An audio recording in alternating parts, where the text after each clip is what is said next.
major war that really had everlasting consequences in the series was the Roman-Egyptian War. Egypt and Rome was the number one and number two power. However, Rome didn't really have any friends as they kind of basically spread throughout Europe as well. Yeah. And it was kind of a war in, basically everyone versus Rome. So basically, on March of 142 AD, Rome will get its troops ready to invade Egypt as well. Egypt was planning on fighting Rome either way, as they see Rome as a threat to basically them. Okay, because because at this time, the world's population was only around 196 million people, and Rome harbored around for Rome and Egypt combined had a pop at around 60% of the population total. This was one of the worst and most brutal wars in all of history, as the world population actually declined throughout this entire war. Yeah, but what if Rome won instead of Egypt? Rome, with the help of these two countries, yeah, this was before we even had a major cities there yet, or a religions there, but the Roman religion, which was the largest religion at the time as well, yeah, started to extend beyond Rome's borders. Rome started to extend to fight against Egypt, the Egyptian army, as well, sending hundreds of thousands of troops into Egypt as well, taking many major cities along the coast as well here, and expanding as well here. This caused these two countries, which didn't really like Egypt all too much, to invade Rome invade Egypt as well. It also caused the Persian country and and of course this country to invade into Egypt as well. This will cause everlasting effects, obviously here, but basically these countries, alongside the Yemen country also invaded Egypt because they felt like they were in threat by Egypt. So Yemen's very small army invades Egypt as well here, invading their land as well here. The Somali country is the only country this side of Egypt, so they declare war on Rome as of now. Egypt continues to struggle against Rome, and according to Egypt's king, this might be over as Rome continues to expand into the land. However, various countries, such as Britain and Netherlands and the Dutch, had a bone to pick with Rome as well. The Dutch and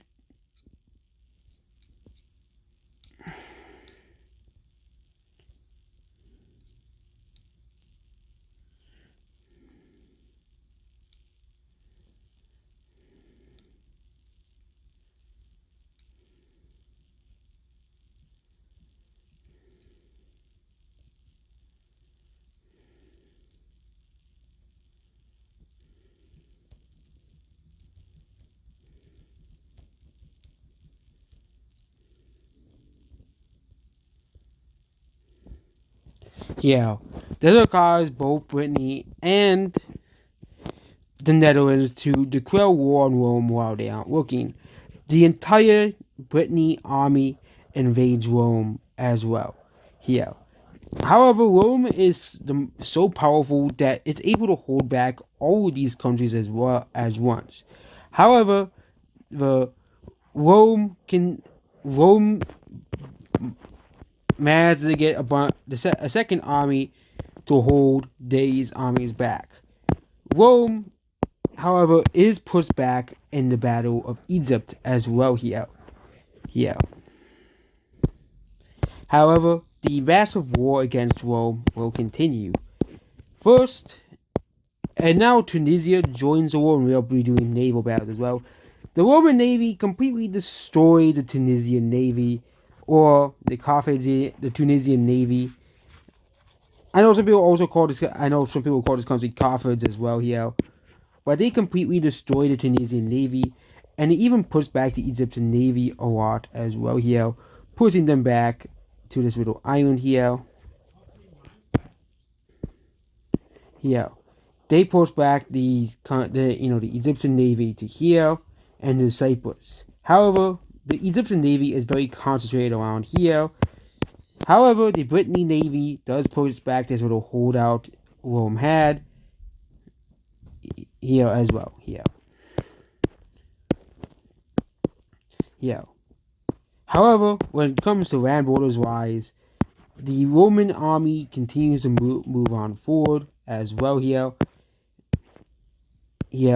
Also, not doing naval battles, not doing the naval battle between Yemen and because Egypt completely destroyed Yemen's navy, so there's really no point in doing that as well. However, Egypt will stage an operation to invade Yemen as well here, to invade the southern portion of the country as well here. As another massive distraction is this country right here declares war on Egypt on the side of Rome. Egypt is trying to get this country to join on the side because reasons, but this country wants more land, so they declare war on the Egyptians as well here. And they meet up with the Romans as well here, alongside this army right here. Here, encircling a large Egyptian army. The Egyptian army surrenders as well. Despite these countries fighting against the Romans, they make a slight gain in the northern territories of Rome. However, and block off this area here, it isn't really enough to really fight against Rome.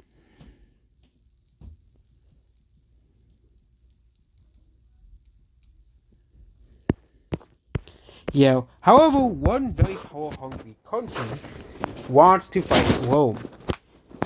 The Egyptian king meets with the Polish and Greco-Ukrainian leader, basically saying, hey, Greco-Ukraine, you get to gain back all your power as well. Greco-Ukraine, however, declares war on Rome as well. However, Poland does not declare war as well. Poland already has a lot of land here, and they basically took out several countries already with the help of Rome.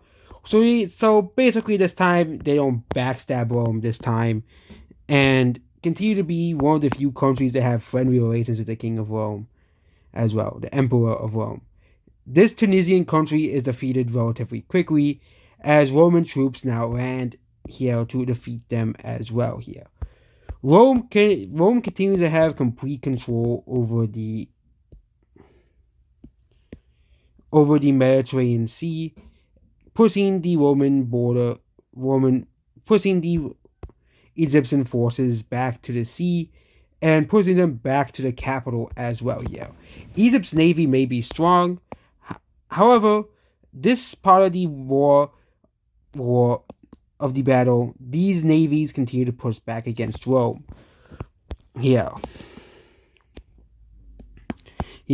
For the very beginning, Greco-Ukraine is able to push back against Rome very, very easily as well here. Pushing back against these countries right here. And recapturing Constantinople, and even going over here. However, the Roman soldiers have to pull back to fight against these forces. This will cause Rome to pull out a bunch of forces, leaving a small front line here to push back against the Greco-Ukrainian troops. This will cause Rome to push back these troops a little bit as well here. However, the King of Poland, makes a choice this time.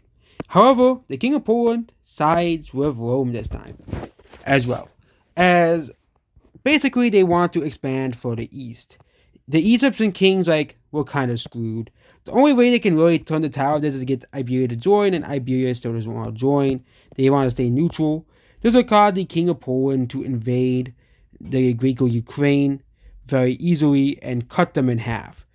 This will cause Rome to basically pull back a lot of the troops here, and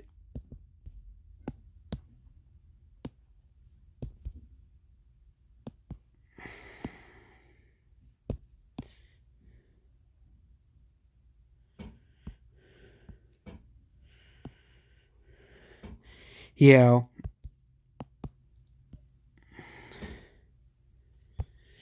and basically the leader of Poland sends massive amounts of troops into Greco-Ukraine.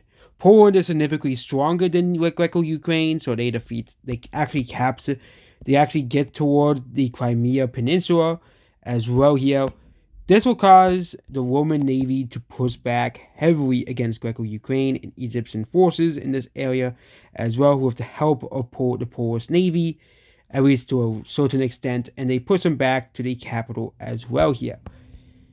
The threat has been neutralized, and a massive offensive continues in the Egyptian front as well here, getting very close to the Egyptian capital as well here. However, Yemen continues to struggle against Egypt. However, Egypt pulls back a lot of its forces in Yemen to push back against Rome. So a lot of these forces in Yemen get pushed back. This front, with the help of Polish troops, pushed back both the Dutch and the Brittany country as well here. This will cause Rome to basically push back on the land border against the Dutch, and also push back against the Britain armies as well here.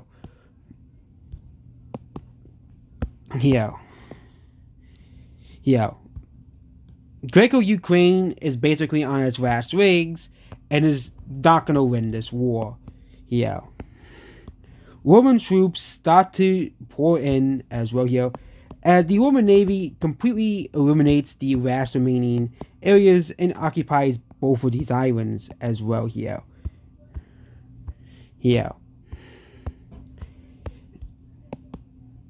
And even if Iberia helped, there was no way they were going to win this war. And this is what if Egypt lost the war. All Poland had to do was pick a different side, and basically Rome would have won. So what would be the peace treaty like? Rome will continue to expand further. We're not going to be using provinces this time because it's a fictional scenario based off my universe, based off the alternate world. However, Rome will be able to further expand and recreate the modern Roman Empire, which is something they always dreamed of. Actually, to take a lot of these lands from Egypt as well. Egypt's government will cease to exist as well here, and will be relocated to the south as well. This Arabian country will get more land for helping Rome. Persia will not get that much land, and this will kind of piss off the Persian leader as well here. And this pink country was also helped. Basically, will get the rest of the land as well here.